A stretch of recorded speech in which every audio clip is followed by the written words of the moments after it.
Okay, ready? Welcome to the Jesus Said Love podcast. Season 4, and we have some big announcements. The podcast started as an extension of our work and ministry with survivors of sexual exploitation and trafficking.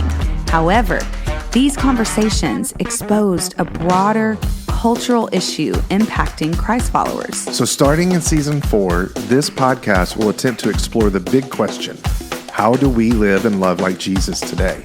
We are moving the podcast under the religion and spirituality category to explore the wide context of Christ following. So please share this show with others. In this podcast, we will give space for conversation, compassion, and courage as we seek to love God and love our neighbor. Lastly, we're looking to grow our support as there has been no budget for this podcast. So if you listen to the show, would you consider supporting us even at $5 a month by going to JesusSaidLovePodcast.com. Supporters will get bonus content and savings on resources like books, products, and conferences, and raw live video footage of the recording. So, how do we live and love like Jesus? Let's find out.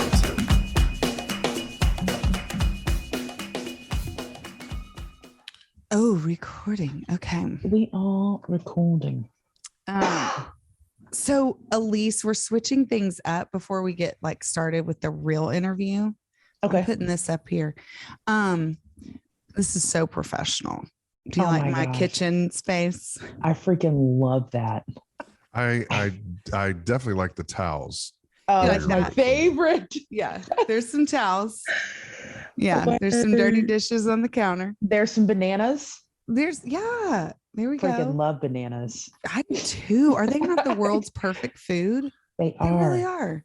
Like Tell us between about that what- and an avocado, you can get a little breakfast and a little lunch, and it's like complete. It's true. Tell us about what's behind your head, Elise GILL. Oh, this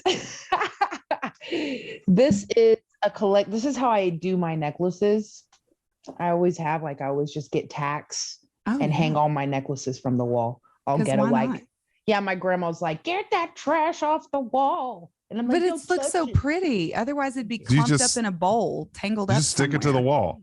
I do. Yeah, or else they'll get jacked up. Why the Yeah. heck not? I love it. Yeah. And I it's like do. decoration. It's like It's free true. art. It's ridiculous, really. It is, but it is like free art. I love it. You already buy the Um, necklaces. Right. Why not double purpose there? Might as well. I'm so excited to talk with you today because this is National Human Trafficking Education Prevention Awareness. What? How many things can we call it? Oh my gosh. I guess it could be just because your kids are standing in a shady part next to the bus stop isn't trafficking awareness month. Right.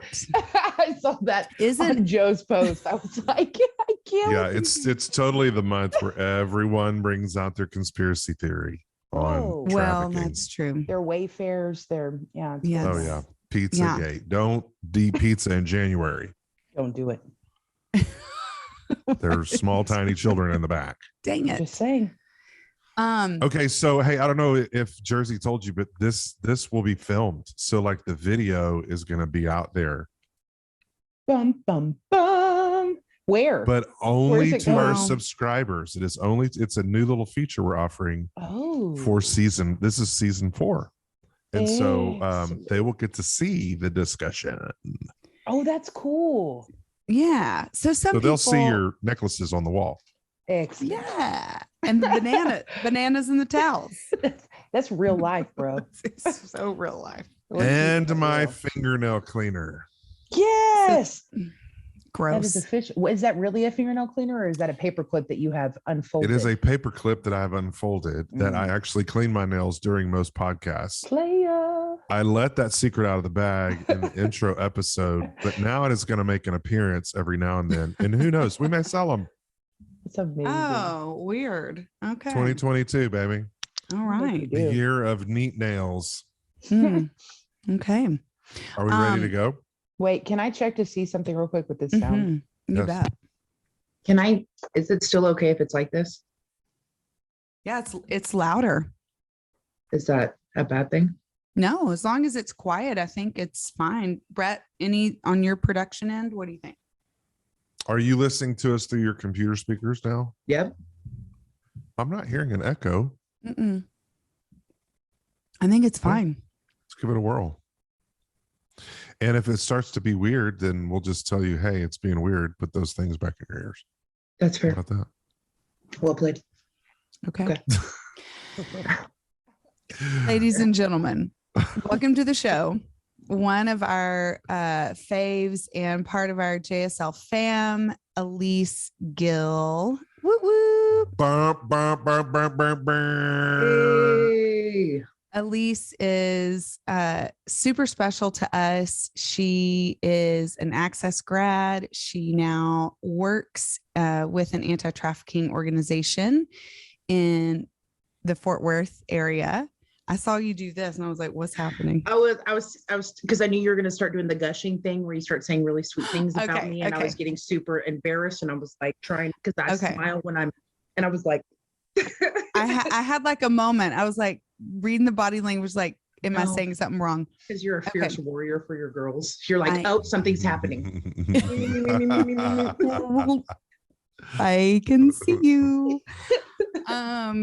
No, it's so true. Gosh, I just love you. And I love the creativity and the wisdom that you lead with, and your wide love for people, for God, and how you're learning to really love who you are. That's been a pretty big transformation.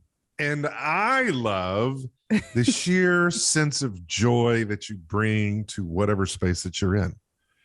You walk into a room and it's like, oh, the light just went on because the light is here. And her name is Elise. Guys, stop it now. Thank you. I want, let's tell our listeners, if they haven't heard from you before from previous podcasts, because we could be picking up some new listeners in season 4 who really don't know the Jesus Said Love story. They don't really know your story. So can I stop you there? Yeah. Elise appeared in a previous season. She did. That's Do what you I'm remember saying. which one? Season 2? I think. I think we will post in the notes the first episode that Elise was on.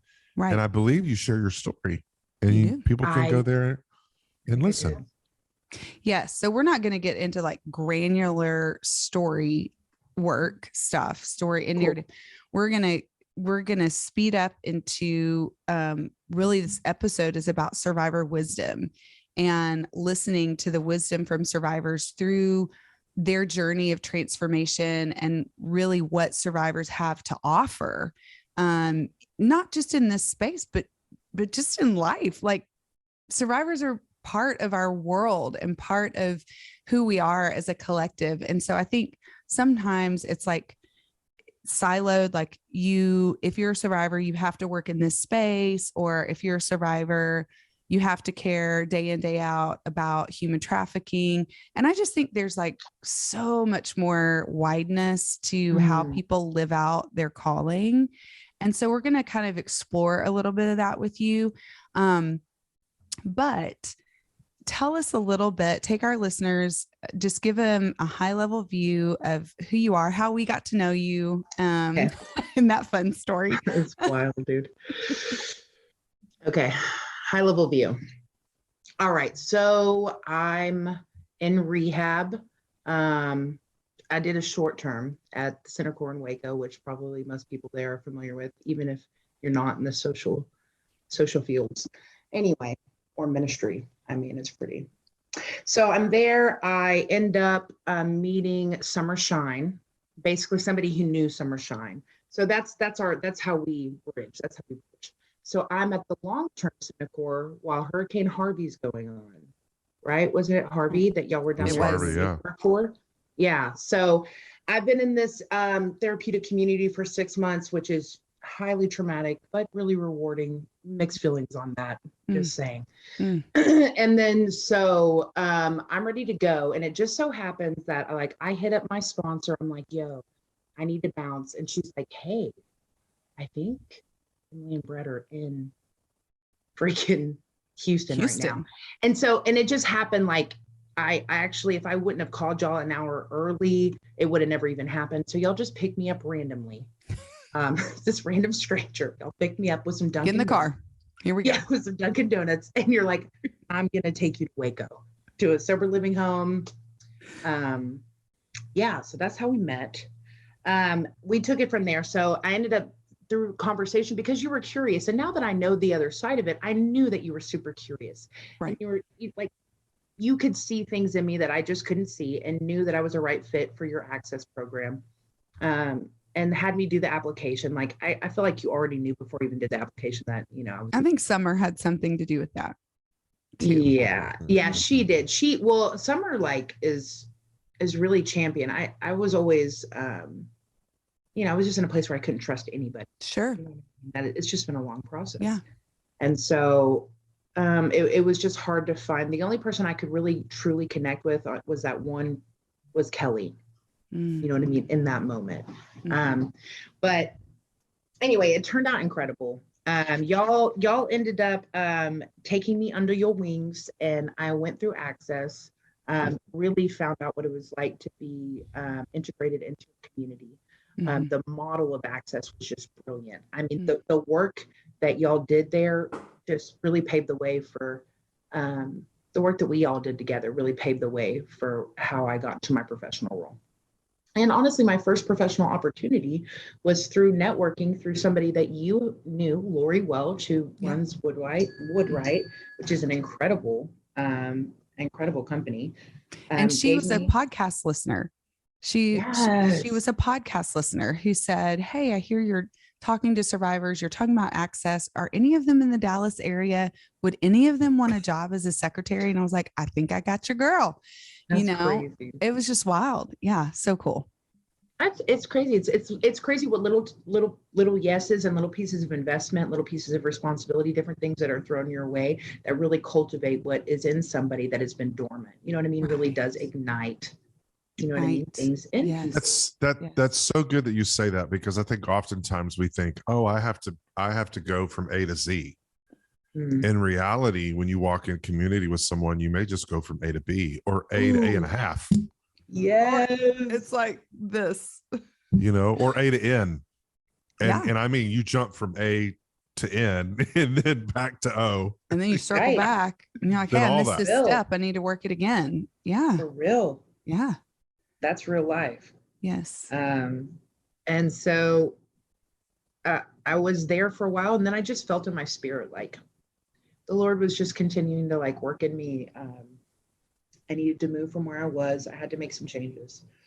And that has just been a process. It has just not been an upward climb for me. It just hasn't. There's been, I have like worked up and I have fallen down flat on my face and gotten up over and over and over. And that is what makes us so incredible. You know what I mean? Like, is that we will not stay down.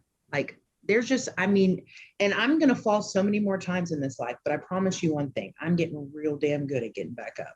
Oh, yes. You know what I'm saying? Like, yes, that's just what it is. Yes, you are. Yeah. So one of the things that I think is so really beautiful about the way you're wired is you too are a very curious person. And you too see lots of things and lots of people that maybe the average person just doesn't see. So you kind of have this like intuitive way of being. And I saw that in access, and I saw that in the way that you engaged others. And sometimes when we're so like strongly gifted in that way, it's just hard to see ourselves and value ourselves, because it's just kind of, you're so empathetic, you're so gifted at drawing those connections with people. And so one of the things I wanted to ask is kind of at what point in your journey did you think at what point in your journey did you think, I want to work in survivor advocacy. I want to go get my degree in counseling or social work, whatever it is. I can't remember what your degree is you're getting right now, psychology maybe. When did you decide like that's the lane for you? Like, how did you know? Because not every survivor chooses to go back and re-engage in this work. And that's okay. It's because it's not for everybody. So how did you know you wanted to go and work for an anti-trafficking organization after you were at Woodwright? Because I remember this conversation. You were like, hey, listen,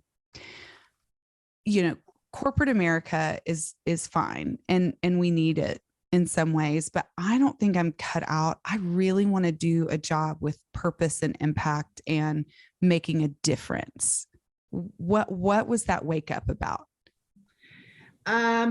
So yes, two things. I don't know. Like, I felt like it just at some point, like, I think we're so selfish as human beings in so many ways. And I could just see where I was literally giving nothing, you know what I mean? In the ways that I wanted to, just in my hurt ways, like in my, unhealthy interactions, because I was living with my mom and my grandma at the time. So I was just seeing like a lot of, I think it was mostly like, I knew that for whatever reason, I was supposed to be interacting with people and using what I'd been through, to love other people. I didn't know how I was going to do that. And, but I just knew that that's what I wanted to do. I also had no idea what I was getting into. Like, I had no clue. Like, and I really didn't know what I wanted. God, I'm telling you, dude, like the way that he orchestrated like the events and like the passion that I have now, he grew in me. Like I have fallen in love with this work. I have fallen in love with what it means to be a survivor. Like that has come with time. Like, that was not the story. I was just willing. I was just willing. I was eager. And I love people. Yeah, like you do. I really do. I love people and I love stories. Yeah. And I love different experiences and I'm reckless. So I will do pretty much say yes to anything, which is a good thing and a horrible thing.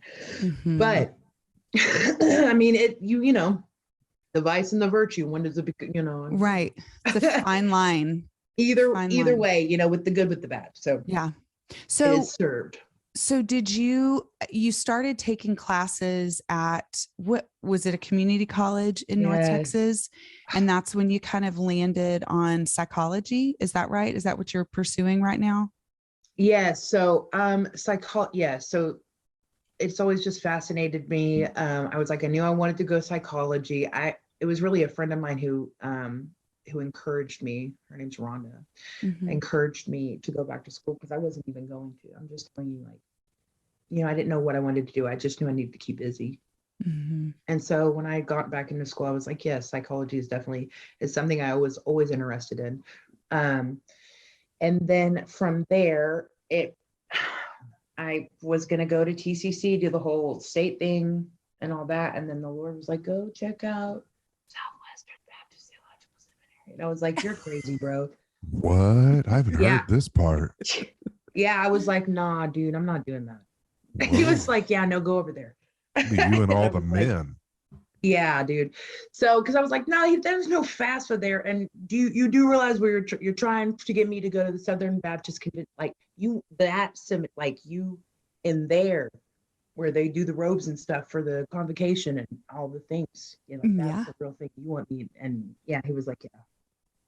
So I'm pursuing a biblical counseling degree right now. I'm pursuing my master's there. I'm going to get my bachelor's in humanities. I'm going to work on the dual 5-year program. So I got my associates through GILL. So instead of going to TCC for my undergraduate in psychology and then going forward with that, I'm doing my undergraduate in humanities, master's in biblical counseling. Then I'll go for a master's in psychology, get my LPC, and then marry, the science and the, faith of God. component. Yeah. Did you ever see yourself here? Huh? I mean,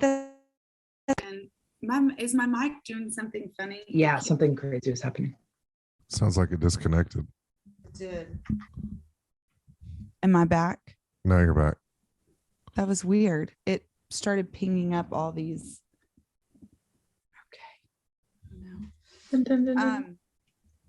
None of us ever see ourselves in where we end up. I mean, it's such a stupid question to say. Did you ever see yourself here? Because I just don't know many people who are like, yes, I did.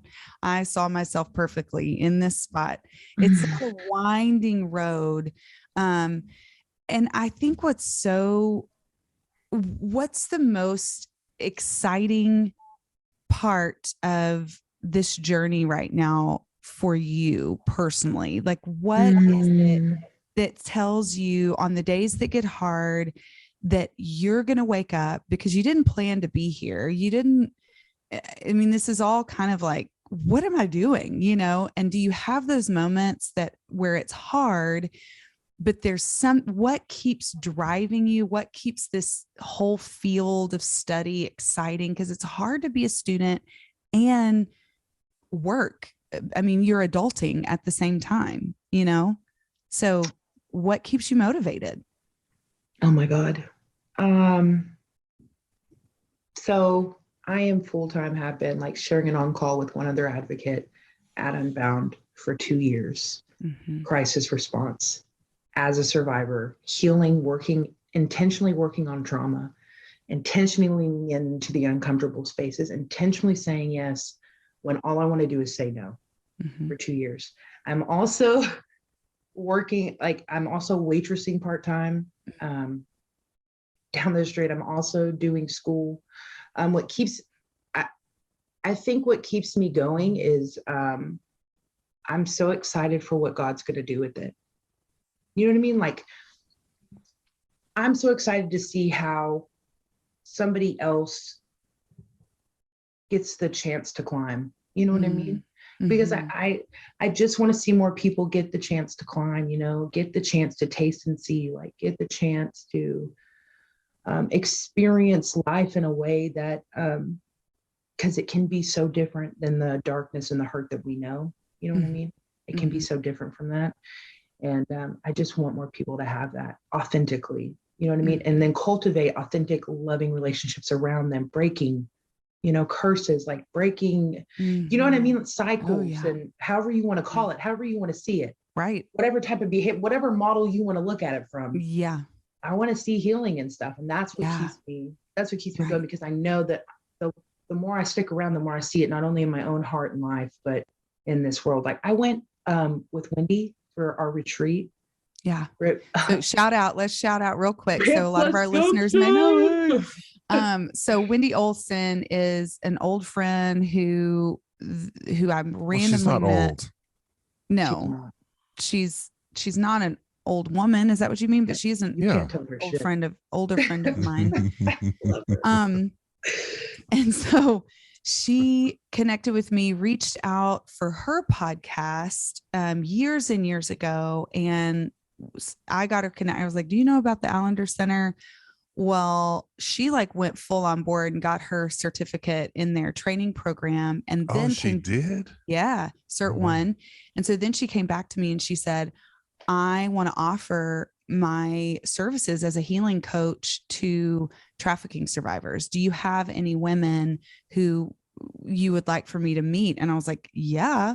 So I gave her 3 names. Elise went, and Summer went as well. But Elise continued to really foster a relationship and start the process of healing with Wendy. So is Wendy your healing coach right now? Bro, she is my guru. Wendy is the bomb. Her and Miranda Browning. She does work. I don't know Miranda. I know of her, Miranda, but I don't know her. She was at the luncheon. Anyway, she's staff with her. So, but it's just, they are freaking incredible. And Wendy is she's a healer, man. She has a way of being able to, with love, call you on your shit. Yeah. She has a unique perspective on things. She's so open, yet so focused on the heart of God and empowering you. She is, really leaned into me in really busy times in my life and has really stuck it out. It's never been, she's above and beyond. Like she really is above and beyond and super intentional and has a way of seeing you in places where you've never seen yourself. And perspectively that anyway. Yeah. Just saying, she's incredible. And anybody who receives love from her or time in her life is blessed. Well, and it goes to the point. Here's what I want to shout out to those who are listening and who are watching is and are either a survivor yourself of sexual violence, of exploitation, of trafficking or abuse, domestic violence, whatever it is, trauma. A survivor of something. Big T trauma, little T trauma.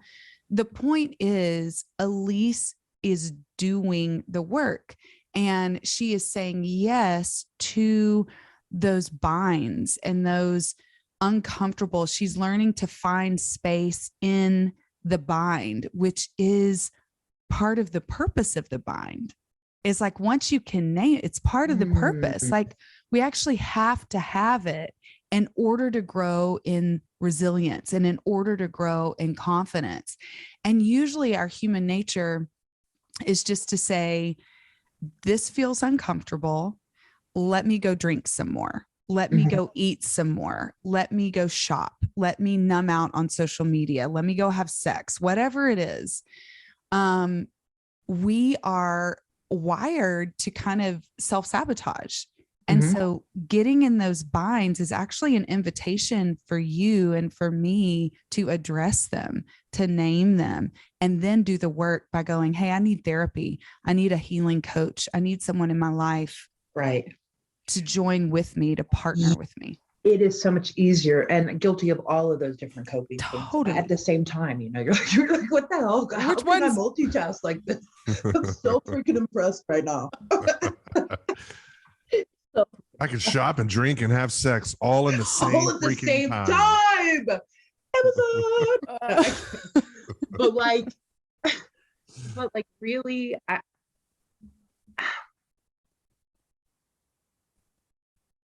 don't know. I think that holding myself accountable, the more people that I allow into my life, the more people that really truly love me, the more times they're going to knock on that door. And it's taken time, because all this to say, because it feels weird. It doesn't feel right. It doesn't feel right. It just seems normal to just keep going, keep pushing, using different and finding new coping things that are really the same thing. They just are wearing a different mask, bro. So like being intentional about getting uncomfortable and saying yes when you really want to say no has really saved me. And then, yeah, I mean, because none of it feels right. It's just, I know that usually my greatest ideas are probably the worst idea for me. You know what I mean? Like if I want to do this, like I really probably. And my brother told me, my brother said this. First off, he was like, Elise, what do you believe in? Like those open-ended questions, he rocked my world with that. It was just the right time, right place. When you hear it with your heart instead of your mind. Yeah. And then he was like, how long are you going to learn in pain?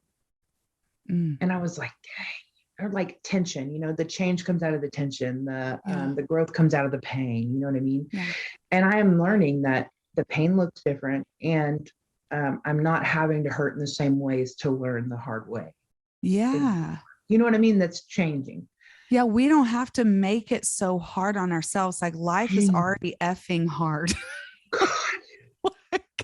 like just sucking air in 2022 is all the hard you need. Like we don't have to choose harder and hardest. Right. But we do. Because we're humans, and one of the hardest things that, it's funny that we choose, but is also a part of our healing, is to offer healing to other people when we're really needing healing ourselves. So what's that been like for you? Because you're in the field for 2 years working one-to-one with victim services, crisis intervention, crisis management. I know what that's like. I don't know what it's like as a trafficking survivor. I do know what it's like as a survivor of childhood sexual abuse, of certain types of exploitation. What do you do when you are now in the field, Elise GILL, and you go on call to meet this child, this teenager, this woman who's identified as a trafficking victim? What does that do in you? So a lot of things. First off, like I'll touch on like what that kind of stuff does to you. You're either, the first part of this role, I was either completely disassociated, you know what I mean? The more healing that, and the more I've been blessed by the work I've been doing, and the more healing I've been able to accept and also walk out, the more present I am now with my clients and in these moments. So as it was super dissociative and was kind of like harnessing and harvesting bad coping skills, I broke through at some point, and now I'm able to be super present, right? Now what that does to you is it like sucks you dry. But then there's like the anxiety that comes with it, you know what I mean? The unknown. But there's also like, you just get to the point where you like put on a good jam, you pray to the Lord, you're like ready for anything. You're used to being ready for anything. There's like a calm in the storm, you're just like, I'm showing up. I'm going to do what's asked. I'm going to say yes. And if I have to say no in some places, I'm going to say no. And you learn what your no's are. You learn what your yeses are. You learn, that we're all just people, and that sometimes you're going to have adverse experiences and reactions. And sometimes law enforcement isn't going to handle it right. I'm not always going to handle it right. We're all sometimes going to handle it like shit, but at least we're there, And so, and sometimes it goes beautifully. Now, these law enforcement operations, those things all day long, that really can eat you up. And I'll see the things like I'll drive home reckless. You know what I mean? Like I'll listen to the radio too loud, and I'll have a large shake instead of a, you know what I mean? Like I'm going to get a little bit reckless. The next day, I'm not going to multitask the same way that I would 2 days prior. You know what I mean? I'm not going to be able to handle the 6 people that I would normally be able to handle fine. Yeah. I'm going to be able to handle one at a time. Yeah.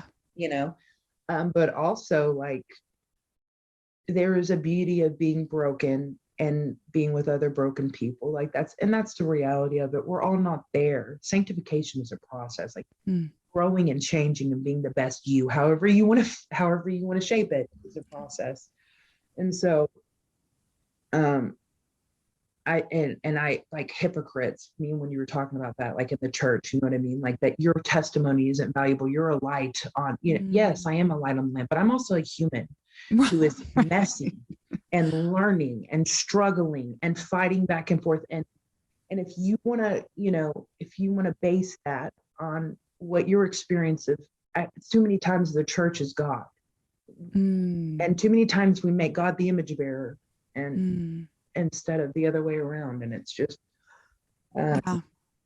so anyway, you are effective right where you are, as long as you show up and you're trying to say yes. And for me, I'm always looking, I'm trying to be, I want that, and even when I didn't, I was still showing up and still trying my best, you know what I mean? And even when I wasn't trying my best, like I still showed up. Sometimes you just wake up and you put on clothes, or you don't. I'm telling you. And one of the parts of our manifesto that we always said in Access is you show up, you grow up. Boom. And it's just true. It's like we've started seeing it over and over and over again, that is, people say showing up is half the battle. It's kind of most of the battle, because there is so much that wars to keep us away. Or all the different things we could be showing up in instead of. Right. And it's always gonna, How do you keep a loving, you've talked a lot about like what keeps you motivated is your hope for the future. Like you're hopeful. You can't wait to see kind of how God is going to use all of this and what he's going to do in the future, not just for you, but for other people. You've talked about loving people. How when so much harm has been done to you and to your very good body, how do you not become angry when you're around like the law enforcement scenes that take place all day? Like, it's a lot of men, it's a lot of uniforms, a lot of some of the things that you're triggered by. So how do you keep a loving disposition and not be so hostile and hold on to that anger? How do you let go of that? Well, I want to lead with something that would technically be it's counterintuitive to like growth and healing. So I'll leave that one last. Okay. But what I will say is that I recognize that we are all human. We have all been hurt very, very, very deeply in some way or another. Mm-hmm. And that environmental causes adverse responses and reactions. And that's just facts. Mm-hmm. And so I know that there are tons of broken people out there that are hurting people in ways that they can't tell in their heart. Like they're so numb to that, you know? And right. I have compassion for people who think that they can't, be forgiven, or people who think they're too far gone and they just keep walking out something because they know it. Or because I have I have compassion for the trafficker. I do. I have compassion for everybody who somebody would say doesn't deserve it, because inherently they deserve that. I just want to stop and say, this is it. My turn. Go. I gotta jump in on this. Of course you can. To hear you say that, like to have compassion on those who offended you, like directly. Yeah. That's huge to say. I love them. And a while back, so I've learned a lot in our Stop Demand School. I've learned a lot about offenders, about buyers of sex, and abusers of sex. And there is a difference in the two. And at the very beginning, I kind of took the position of our sheriff. And I think some of it is just because he thinks it looks good on TV, but to refer to these guys as scumbags, they're scumbags, they're low lives, they're dirtbags, lowest of the low. And I took that position early on until I began to hear their stories. And their stories were stories of their own trauma and their own, not one buyer to date, over 220 something now, has said, yeah, you know what, when I grow up, I want to buy a woman and objectify her and abuse her. Not one has said that. So somehow they ended up where they were, which was arrested for that crime. And not to excuse the crime by any means, but to at least join them in that space of, okay, there's a reason you got here. And it's not just because you wanted to buy someone. Like there's something deeper in your story. And so for me, I can find a space of empathy for that. And I got challenged a while back by a woman who had been offended herself. And she said, it's easy for you to say that as a male because you've never been on this side of it. And that is correct. I have never been on that side of it. But for me, in relation to these men, I could find a space for that, but for her, she could not. And so to hear you say that you can find that space of forgiveness and care matters tremendously, because you're the very person that was offended, that was robbed of your essence. Your glory was stolen by other people for whatever, a myriad of reasons. Totally.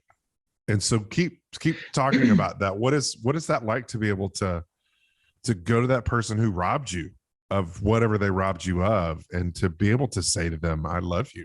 Well, you don't have to do that. Well, to have forgiveness. Yeah, there isn't a boast in it. Like, I'm not boasting, but I was like praying for my trafficker yesterday, like just having a moment that I hope that his family as well, that his daughter is, was an incredible girl, and that his grandbaby is so happy, and that he is finding healing and becoming a better person, so that he isn't continuing to hurt people, so they don't continue to hurt people. So what we're trying to do is just knock out the problem and kill hate with hate and be a piece of shit to everyone. That's going to work. No, it's you get love, you get acceptance, you get growth out of love and acceptance. You get change out of the complete counterculture. That's where that's the paradigm. Like, that's the shift that you have to make. Like, let's scream at each other because we don't agree with each other, and we're going to come to a resolution. You know, like,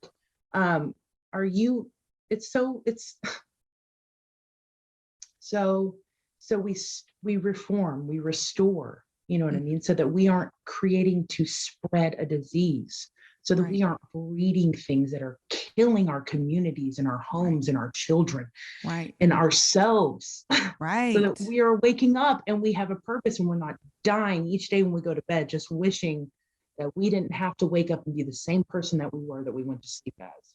You know what I mean? Like, that sucks. And there's so many of us out there like that. And I can remember, like, and plus of those, I was the worst, like, of this, like, I did so much bad. I feel biased, right? But it's really not that. It's just the facts. Like, I could say that all day long, but that's a cheap shot. That's like, it's not, that just takes away the truth of it, that we are human, we suck, we have to love each other so we don't keep sucking. Okay. So how do you, because I think we sometimes get confused about what love and forgiveness looks like, and what restoration and reconciliation might look like. Because you can forgive somebody but not be reconciled, and you can forgive and have compassion for someone, but if they're unwilling to own their part, if they're not respectful of your boundaries, you can still love them but not trust them. You can still extend. So, like, I'm just curious, like, you're praying for your trafficker, but are you like talking to him all the time? Are you like engaged with his life? I don't know. No, I haven't talked to him. I haven't talked to him since he put me on, put me on a bus. Whenever I was on parole and running back to Texas or whatever. Yeah. I haven't talked to him, but has this gone? It's not like this kumbaya, like all butterflies and rainbow shit. Like, he was a piece of shit to me. Like, he hurt me deeply. He wounded me very deeply. And people still, like, there's still like joy in that for people. And I live with that every day. Like, people like that still gain joy from the pain that I have and still suffer from, and I live in that space, but that's okay. Because all that's doing is hurting them. It's not breaking me. It's making me stronger. You know what I mean? And that sucks. like that sucks, because like there's so much more that they could be gaining from that space, like with love. You know what I mean? Like, there's so much more to be gained from that. Yeah. But it has been super hard. Like, it has been really, really hard to face, like, the day-to-day things. Like, walking in a room sometimes sometimes it's the hardest thing to keep your head held up. Sometimes is the hardest thing, but like, you have to, because if you don't, dude, you will drown. Like, you just won't make it, And so, and how do you sometimes you have to drag. I'm showing up. I'm limping, but I'm showing up. But that stays with you. You know what I mean? Those types of things stay with you. You have to work through it. And forgiveness, like, people are, everybody has their right. Like, people who are still mad, that is understandable. For me to be mad is understandable. Like, it's not permission. So the shit that I did, wrong, unexcusable. Shit that they did, wrong, unexcusable. You know what I mean? I don't know how else to, like, it's not just like, but it's what sits right. It's what feels right. It's what seems peace to me. Right. I think that the other beautiful thing that I've watched you get healing in and really start to live out even more is loving yourself and learning to draw really healthy maybe boundaries with people, or your yeses and nos, what's good for you, what's not going to serve you that day. Talk a little bit about why boundaries are so important and why this work can't be your full identity, because that's even a boundary there too, of like, I am Elise as a whole person. Elise is not defined by her performance at work. And we set those really good, healthy parameters so that Elise has autonomy to do the things that fill her up. What do boundaries mean to you? It has been so messy. It has been so messy, but it has gotten so much better. It's like you want it to be a chain link fence, and like it started out like as nothing, completely bare, and then complete brick walls, and then just completely taken out in some areas. Like you're like, oh shit, there's no fence there for like 20 feet, and then you're like, and then every once in a while you start getting the chain link fence. You know what I mean? It's where it's just right. So it's been trial and error. I've just had to push myself to where beyond exhaustion, push myself beyond frustration in other areas, and then try like using my voice. It's small implementation where I can use my voice in places that I find semi-comfort in. So like somewhere where I got to start practicing on where to use my voice was in a nail salon. I was just talking about it the other day. Like, awesome. It's a small practical place to start using your voice. Like if you don't want something, say something. You know what I mean? Like if you aren't happy with something, and you don't have to you can do that in love and do it in respect. You know what I mean? You don't have to be a dick about things, but I have, not out of intention, like just being super triggered and stuff, like, but like not intentionally, but you know what I mean? Like it's a good place to like put your foot down.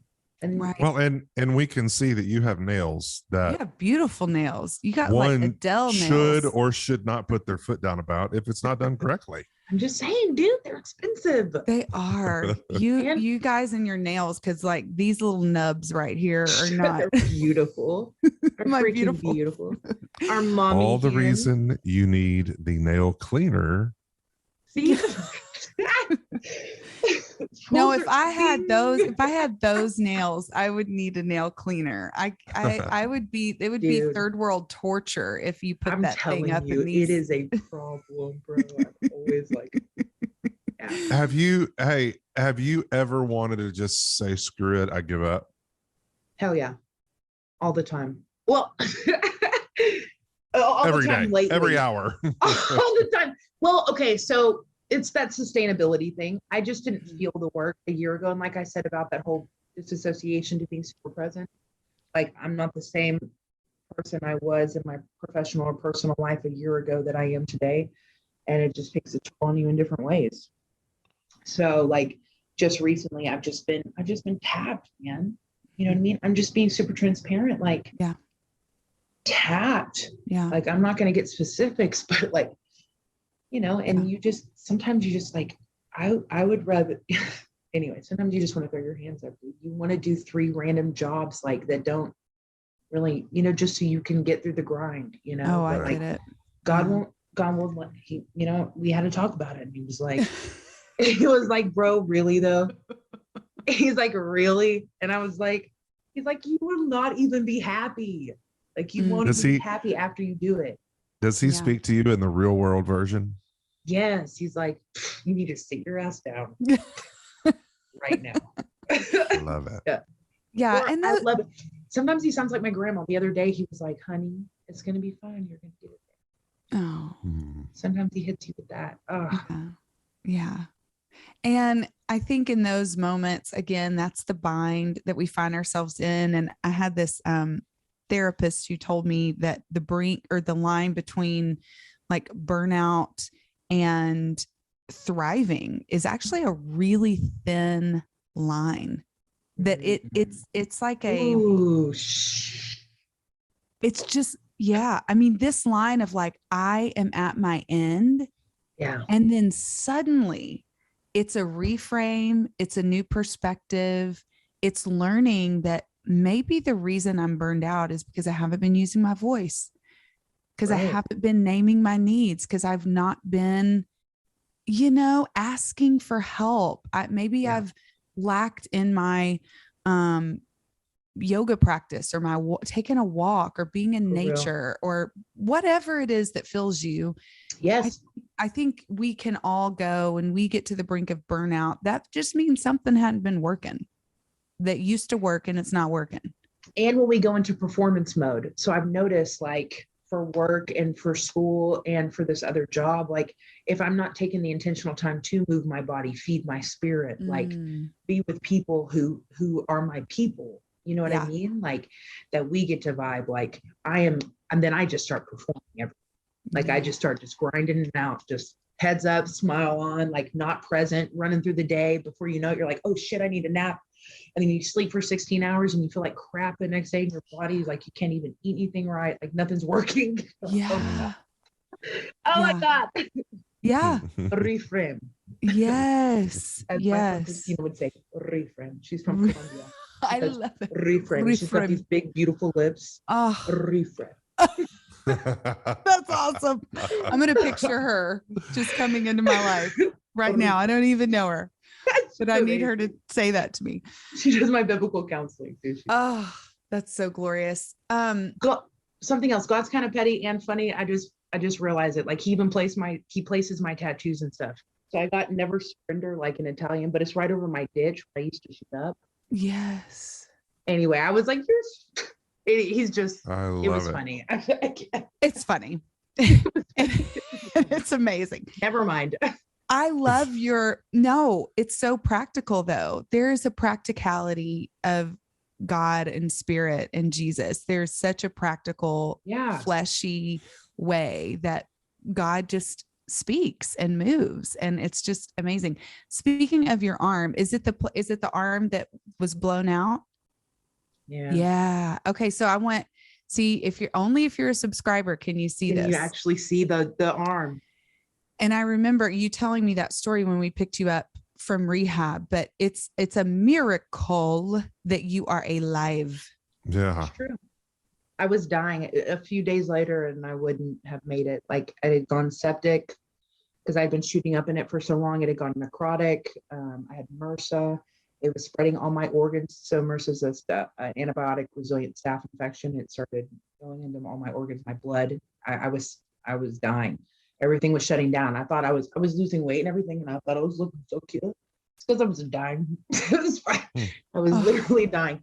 And so I went in, and I was out of my mind too. I was in a drug abuse psychosis at the time as well. So just to add on top of that, which has also been something that I've battled, like just mental health in general, and I don't take medication. I have. I'm not anti-medication. Right. I'm at all. It's just something that anyway, it's been a process. And if I ever needed to, I would. Sure. I just say that as a disclosure for the, other people, like, never don't seek help because you want to try and cope, pray something away. Like, right. I think that science is a valuable tool given to us by the Lord. So yeah, absolutely. Yeah, it's a miracle, and it's such a beautiful thing that you got that tattoo, around it as proof of just the miracle. What do the numbers mean? Okay, so it's Italian. Oh, Italian. Yeah, and it says mai arrendersi, and it means never surrender. Never surrender. Bringing the 80s. Yeah. Oh, wow. Never give up, never surrender. Yeah.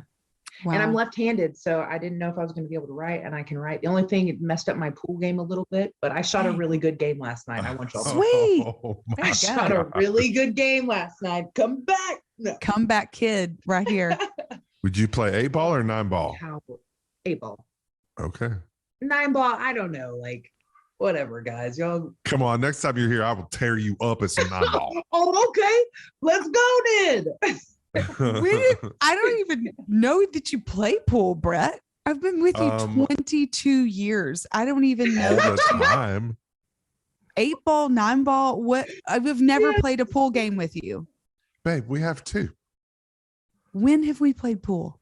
I mean, we hadn't Bust probably out. played in a minute, but we have played along the years. Babe, I played all the time in college. What the heck? Not played- when it's amazing. Okay, Elise, you're coming to Our town. our anniversary some is pool. this week, and she's just now realizing I know what 9-ball is. I don't know. You never I even told know me. about putting some English on that ball. Oh, And I would always say put some old English on that ball yes, OD. in reference to that terrible cologne you'd get at Eckerd's. Remember Eckerd's? Oh, Oh, I That's love awesome. Eckerd's. I was just talking about Eckerd's the other day. Who bought them out? Was it CVS? maybe. One of them, I Walgreens, think maybe. it was CVS. I bought them. Maybe it was Walgreens. Oh my gosh, you guys, you're learning something new every day. Thank you, Elise, for bringing to bear. I mean, maybe we need a pool Love it. table. Hey, I'm thinking, hey, I might end up like trying to go to Baylor, get my psychology degree. Just saying. Come Could be a on. thing. I don't And we know. could- I could and be a we- bear. Then we could meet at Crickets and play pool. We could play some pool and some Yes. shuffleboard. Hey, did y'all see that Susan Peters got like alumni of the year? Yes. did. I just saw She that on did. social media. I think maybe Joe Shout or out to somebody. I don't Susan. know. Somebody posted it. I know. She got the Pro Your boss Texana lady. award. It's She is. amazing. Yeah, it's really cool. It's cool. And does that just mean like pro Texas? Now, No, so now Baylor- Baylor needs to give y'all money for the village. Baylor has been very kind to us. Well, Baylor maybe you can. Baylor gives like 5 or 6 awards to alumni at various stages. And Mhm. there's like young alumni, which is under 40, which I don't know why that had to be the break. Why couldn't it be under 60? But whatever. But the Pro It's just got Texana a little salty, bro. is the alumni in the ministry / nonprofit sector doing great Awesome. things. And so Very cool. kudos to Susan Peters, director of UnBound. That's right. Partner organization who Elise works for in their Fort Yes. Worth DFW, field. Okay. So as we round out, want to ask you this question about what is a song or album that is like, you're having the worst day. Mm. I need to get out of this funk and I need to turn it up and jam. What's that going to be? Sublime 40 ounces to freedom. Sublime. She Period. didn't even blink an eye. Yeah. That was- Period. Bam. Yeah. Sublime 40 Okay. ounces to freedom. Ah, Yeah. I love it. Yeah. Okay. Well, there you go. I If don't even anyone's know listening that song, but and whatever. needs a jam, turn up the I'm just Sublime. saying, if you like some reggae, and don't sleep on that album. Okay. Don't sleep Okay. on it. Also, Stevie Ray Vaughan is always a good choice. Mm, And Maverick City Music Story I'll Tell is like my anthem. If you 100%. have not listened to that, you need to do something with your life. I'm just Okay. saying. And ladies You know- and gentlemen, this is our dear friend Respectfully. Elise Gill. It is Respectfully yours. Elise Gill. The why, what I love about working with women like you is, and knowing women like you is, there's so much freedom and there's so much openness and there's so much wideness to your life and to your faith and to your walk. And that's just freedom. It is for freedom that Christ set us free, you know? Yes. And so I just, We will walk in your freedom, walk in your Hit it, Brett. liberty. what are we doing? What are we singing? I just love a it. worship song from the 90s. Daryl Evans. Come on, give me some Oh. credit. Okay. Remember that? Evans, come on, Emily. I've forgotten. Thank you. Me and Wendy were talking about you, and I was like, dude, it's because like it's hard because like talking about feeling exploitation as a survivor leader and different things like that, and just that I just feel so seen by you. You're such a warrior, like you are such a lover and a healer and a creative, and there's just like and Brett, you just compliment her. I mean, she compliments you too, but you compliment her so well. You compliment her so well, and like y'all are the real deal. I'm so for y'all. That's why anytime y'all ever ask me, it's an honor and it's always a yes. Always to give, that's kind. to give back or show up for y'all in any way is the absolute honor and joy in my life. Like, because y'all love me and saw me, and I know y'all do that for other people. And it would be crazy not to be a part of what y'all are doing in Waco, period. So if y'all are out there and like trying to figure out like if this is something you want to be a part of, like if this is something you care about, yes, because y'all are changing lives. So I mean, it's a no-brainer. So it's not something you have to wonder if you want to give about. Anyway, the feeling is mutual. Feeling is mutual. I love you. We are a hard yes for Elise GILL. So, and we will. Your nails. Thank you. They have their own Instagram or something. I don't know. Do. They look like they Your could. nails need their own Instagram. Yeah. That's awesome. Well, we love you. I'm so glad to see your beautiful face, and good luck with all the things that you've got going on. Take care of yourself and just bring so much goodness to the world. So Thank you. love you.